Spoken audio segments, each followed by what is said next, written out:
quite bright, but they're. Do you want me to take it down a bit? Well, so yeah. So where's the eye line?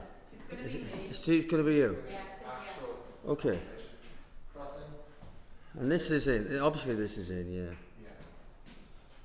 We'll just adjust that in there, make sure it's not skewing your face. Right? yeah.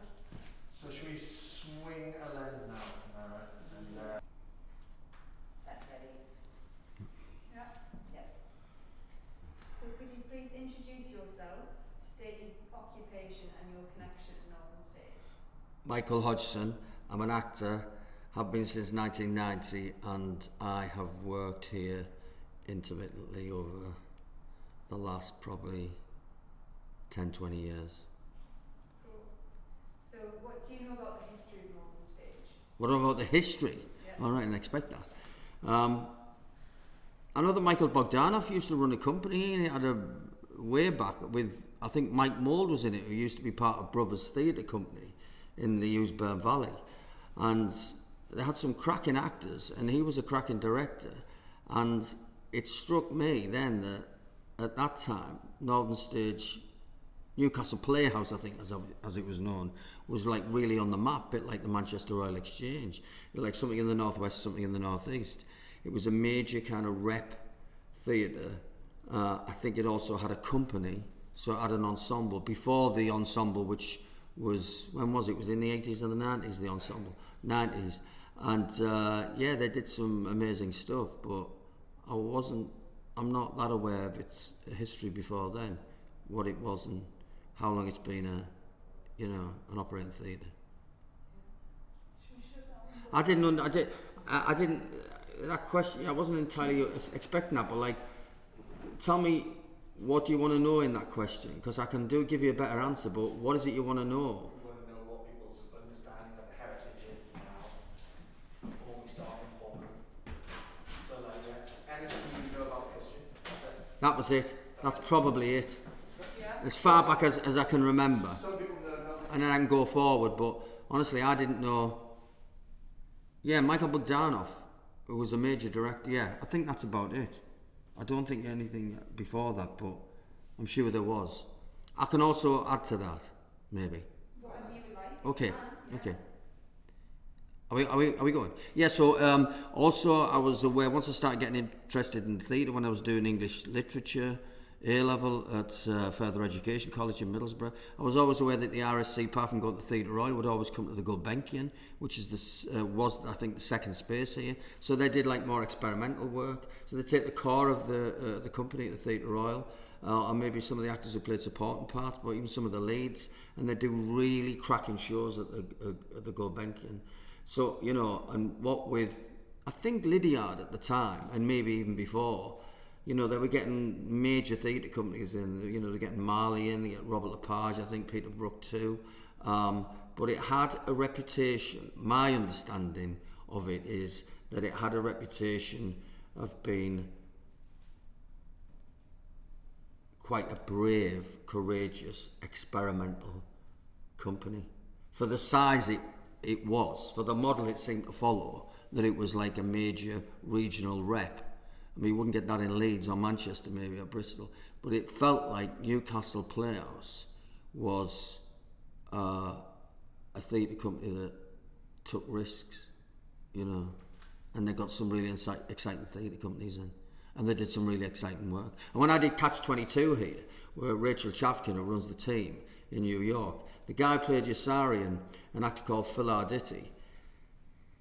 The reason he lives in London, he works a lot in London, particularly at the Globe and the National. I met him at the National when we were there doing a play, and he said the reason why I came to Newcastle is because it was like, a very experimental theatre and did lots of exciting, challenging work, which normally you wouldn't expect from a regional rep.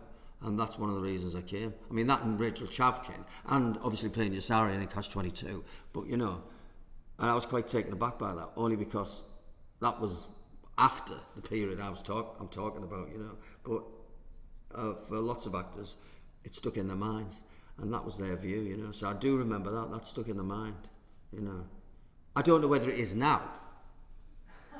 So what was your first memory here then?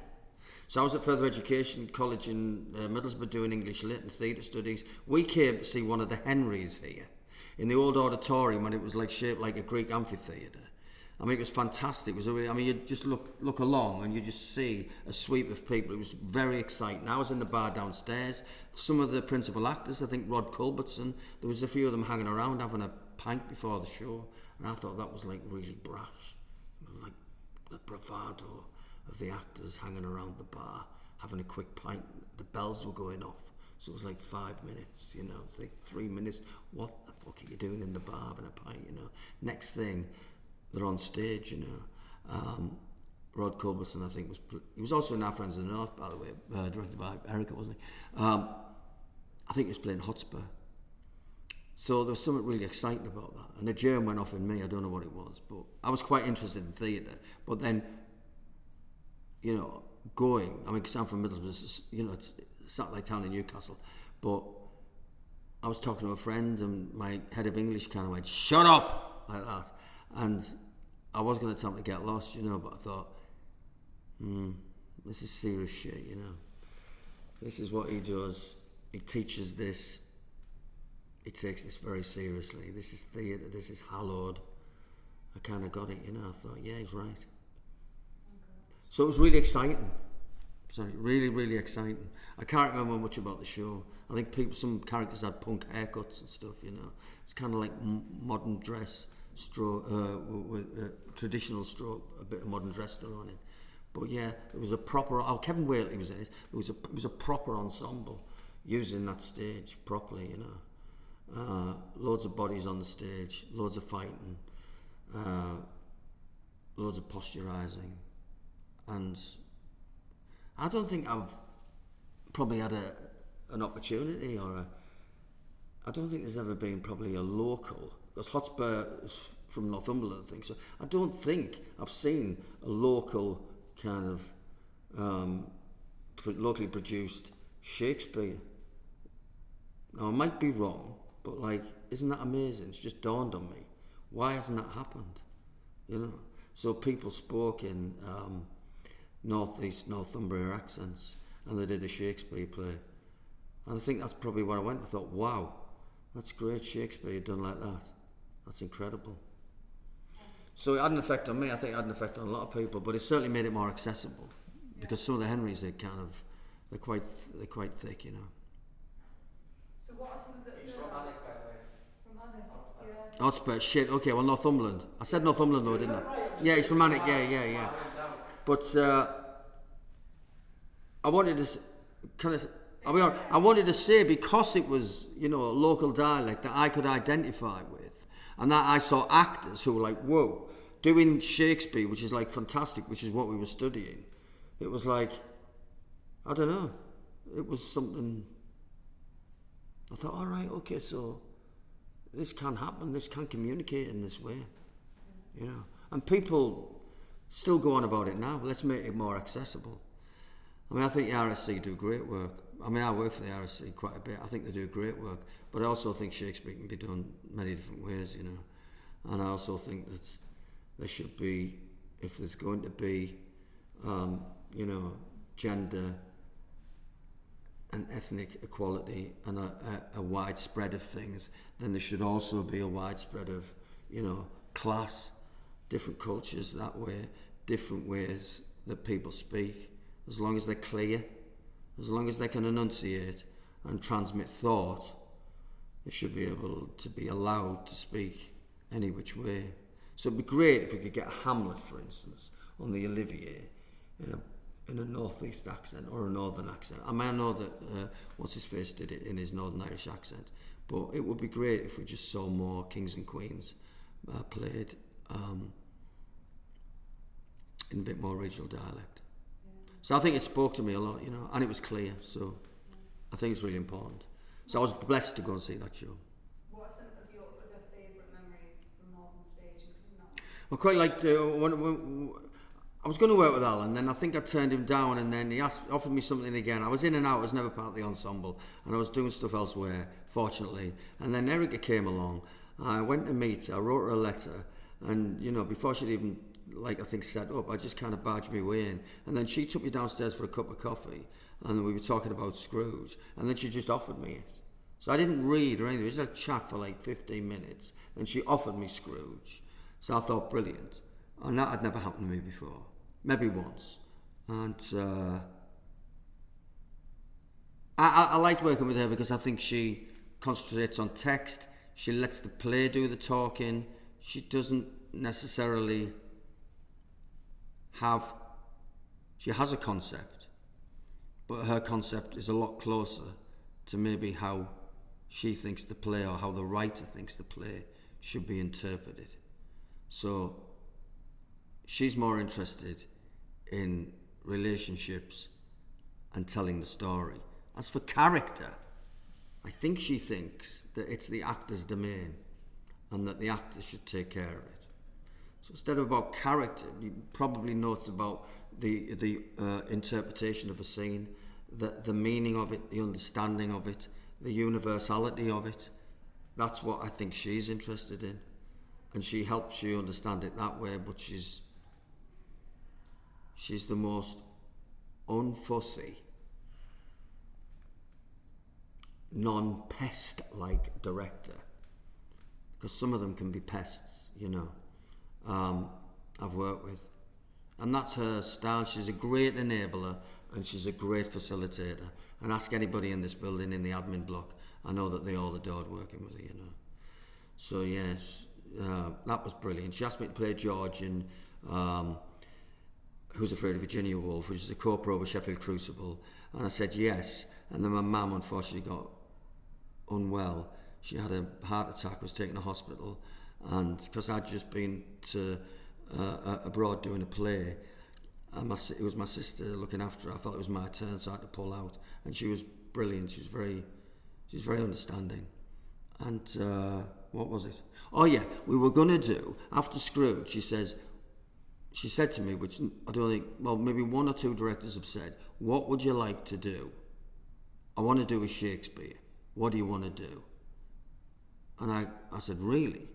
Are you pulling me legs? She went, no. I said, what would you like to do? I said, well, how about doing Richard III? And she went, well, that's what I was thinking of anyway. So we were going to do Richard III. And of course we had to start rehearsing. We were talking a bit about it, but that's going to be in the next season, we're going to do it. And then there was a theatre company called Propeller who came up, and they were doing Richard III, and they did it at the Theatre Royal. And they did it for 1 week. But Erica realised very quickly, being the size of the audience and probably the kind of type of audience one would get, or maybe one would hope to attract, apart from Northern Stage's normal audience, they would take our audience in a week probably, you know, because I think it was very well reviewed, and I think it got really good audiences, so we didn't do it. I did a couple of readings for her from Henry V. Trying to think if I did anything else. I mean, I worked with her at Stratford when she went to the RSC. But Scrooge was fantastic. It's probably one of the best memories I had here. Yeah. Because it was just actors on a stage in a box doing it, you know. It was terrific. Have you got any challenges that you faced being at the theatre that you feel comfortable chatting about?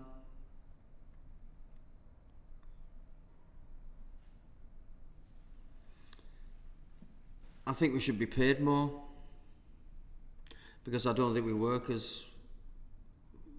I think our work's important. I'm not saying the people in the admin block aren't important, but they're on salaries, most of them.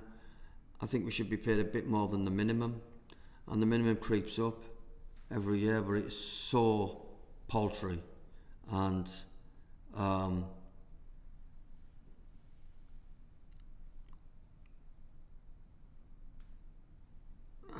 God, where do I start? I talked about the building and everything. Whatever you want to talk about in relation. Whatever you feel comfortable talking about. Let me just look at my notes. It's alright.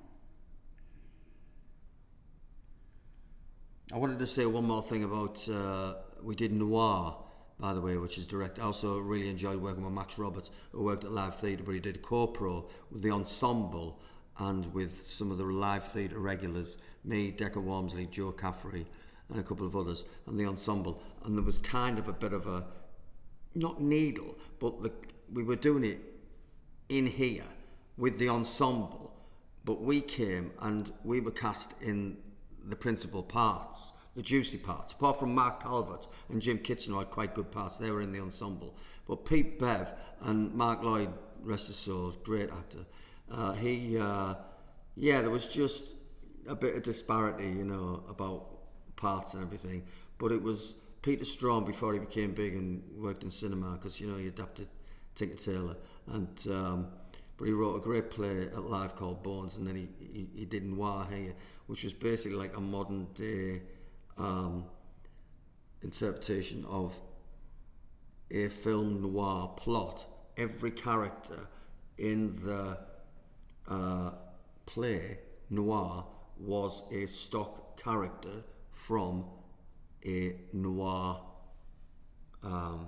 film, and I played this like psychotic, sociopathic security guard from Phoenix, you know, who meets a guy in a bar one night who tells him his wife's having an affair, and I become this kind of like self-appointed private detective, you know. And I had a brilliant line where I found somebody shoplifting in Phoenix, and as I kicked him out, we used to get a laugh every night. Do not fuck with Phoenix. I used to go ridiculous. Anyway, that was brilliant. We only ran for about 18 shows, but it was just fantastic play, you know. And we got pretty good crowds, and we all had a fantastic time. And some of the lads in the ensemble loved it because they were acting, because under Alan's reign, a lot of the time, some of them felt like glorified set removers, because Alan was very into physical, spectacle, European theatre, and some of it was fantastic. I mean, Alan had a great identity. At least we all knew what Alan wanted to do, and I think he put Newcastle on the map, like a non-stage on the map. He did big, brash, political stuff as well, you know, lots of Orwell and stuff, but he had a vision.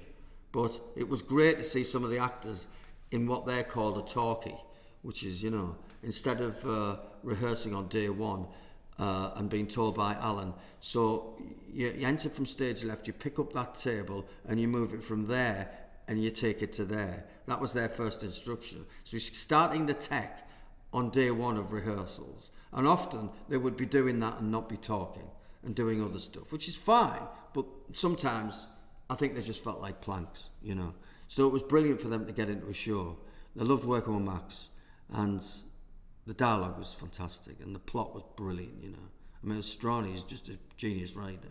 So that was fantastic. And also working with Rachel Chavkin, who runs the Team Theatre Company in New York, who, you know, on her kitchen table growing up, there was always a doggy copy of Catch-22. But I think both Mum and Dad were lawyers, you know. It was like the book that everybody read. So Lorne gave her a chance to do it, so she came over and did it, you know. We had this most spectacular set of a crashed airplane on a beach, you know. So, I mean, it was fantastic. I mean, designers come to this theatre because it's like a fucking tennis court, and they are given too much money to put on these incredible sets, like the guys who did the Olympics, whatever they call them, and people like that. And yeah, they're fantastic, but when you tour them, they're a fucking nightmare. Because when we toured the plane, because we went on a tour, we had to take the wing off, we had to take the back tail off, so it just wouldn't fit. It was on a rake, it was a nightmare, do you know what I mean? I often wonder whether sets and budgets for sets in this building, because it's huge, because I think when a designer turns up to this building, I think they'll wet their pants because they think, oh my God, it's one of the widest auditorium stages in the country. Probably, I think, even wider than the Littleton at the National, or as wide, and probably as deep. It's incredible. So when they look at the place, I mean, it's a wet dream. It's a wet dream, and I wonder how much money is spent on these sets. And I wonder whether they should be capped. And I wonder whether, I don't know, they should read The Empty Space by Peter Brook and put an actor with a few lights. There's one of those bulbs there. And I don't know, do some Beckett or something. But, you know, one wonders how much money is spent. Yes, the budget's there, but could it be used so that we could have different spaces all running at once doing interesting work, you know, less money spent on sets. Some of the most powerful theatre you'll ever see is just literally actors on a stage with nothing around, just the actors and the relying on the audience's imagination. It's very, very powerful. That stage is fantastic when it's bare, when it's really lit in a nuanced way, with the tabs brought in. It can be wonderful, you know. People don't have to fill it, you know. People want to go in there and fill it. And I think sometimes it's a mistake. I've been in plays on that stage where the set has lit, that stage has been filled to the gills, should I say, right? It's stuffed to the gills. There's nowhere for the actors to move. Did that in Get Carter. Did you see the set of Get Carter? I mean, it's incredible. But I mean, those poor stage managers on tour doing the bricks. I mean, but there was hardly anywhere else for us to move. And anyway, contextually, I didn't quite get it. But I wonder what with funding, and I wonder what with post-pandemic, there should be maybe a stripping away and people getting back to basics, you know. And this theatre is blessed with fantastic spaces, and directors have got to use them properly, you know. Kind of, to be honest, I'll skip to one of the later questions because you've kind of touched on it a little bit. So, like, in the next 50 years, what challenge would you set Northern Stage? You've kind of answered it, but if you want to flesh out anything that you've said or add something. 50 years, I don't know, but in the next, what's important is the next 5 years. I would say you've got to slash ticket prices because they're obscene. We are here opposite a students' union that I could literally throw a stone into that window there, and yet I've just done a production of Road, and during the week, course of the week, and even on a Friday, Saturday it's going to pick up. It didn't. You get 40, 50, 60 people in that auditorium, when live and alphabetically we're getting far more. I mean, proportionately it was ridiculous. Why aren't we getting people, why aren't they doing, for instance, like they do at the Crucible when I did Romeo and Juliet there? They did a public dress rehearsal. Everybody gets charged a quid. There was literally queues around the building. And Dan Evans said, that happens all the time. So immediately you get fantastic fly, you get fantastic advertising campaign, you get the whole theatre full, the actors do a dress rehearsal under some duress because the house is full, and then people go away and they think it's good, they'll tell their friends. Do you know what I mean? A quid a ticket.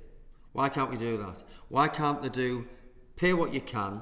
Why can't they do free nights for people who, I don't know, you know, use food banks, the low waged? Why can't they do 25%, 50%? Why can't they get those people in? Why can't they get the students in? I don't understand. Where's the model come from? Where has the thought come from that they've put in an auditorium when they revamped it of 500 seats? What was it, 490, something like that? Why did they? What did they think they were going to get? What were they getting before? Because I don't think they were getting that. But they have to do something about that, because that is a problem. That's always been a problem in every show I've done, you know. And I don't think I've done necessarily overly avant-garde work here. I've done pretty popular stuff, Christmas Carol, Catch-22, Get Carter, you know, and Road. But I wonder whether there's any way of, I don't know, cut some salaries.